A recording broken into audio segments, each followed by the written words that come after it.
Weight loss भन्ने बित्तिकै चिया सिड्सको इन्ट्री हुन्छ। मानौ यो कुनै जादु हो जसले अर्को दिन बिहानै तपाईलाई सेलिब्रिटी जस्तो फिट बनाइदिन्छ। तर के यो कुरामा सच्चाई छ? Let's bust it. वेट लसको सिम्पल फर्मुला छ। तपाईले जति खाना खानुहुन्छ त्यो भन्दा बढी एनर्जी शरीरले युज गर्नु पर्यो। यसको लागि नम्बर 1 कि त तपाईले खाना घटाउनु पर्यो, अनि नम्बर 2 एक्सरसाइज वा अरु कामहरु गरेर शरीरले युज गर्ने एनर्जी बढाउनु पर्यो। अब कुरा गरौँ चिया सिड्सको।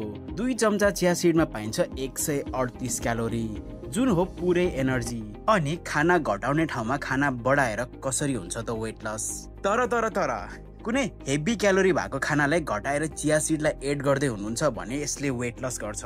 त्यसमाथि चिया सिडमा भएको फाइबरले तपाईको भोकलाई दबाउने काम गर्छ, जसले गर्दा थोरै खाना खाइन्छ। अनि यसमा भएको प्रोटिनले थोरै खाए पनि तपाई अगाउनुहुन्छ। सो इन कन्क्लुजन, रेगुलरली खाने खानामा चिया सिड एड गर्नु भयो भने there would be no weight loss. तर चिया सिड खाएर तपाईलाई भोक कम लाग्छ, सो यसले गर्दा पोर्सन कन्ट्रोल गर्न इजी हुन्छ। प्लस चिया सिडमा राम्रो न्युट्रियन्टहरु जस्तै ओमेगा 3 पाइन्छ। सो चिया सिडलाई अरु कुनै फुडको रिप्लेसमेन्टमा खान सक्नुहुन्छ। अनि अरु फिटनेस ट्रुथको लागि हामीलाई फलो गर्नु होला।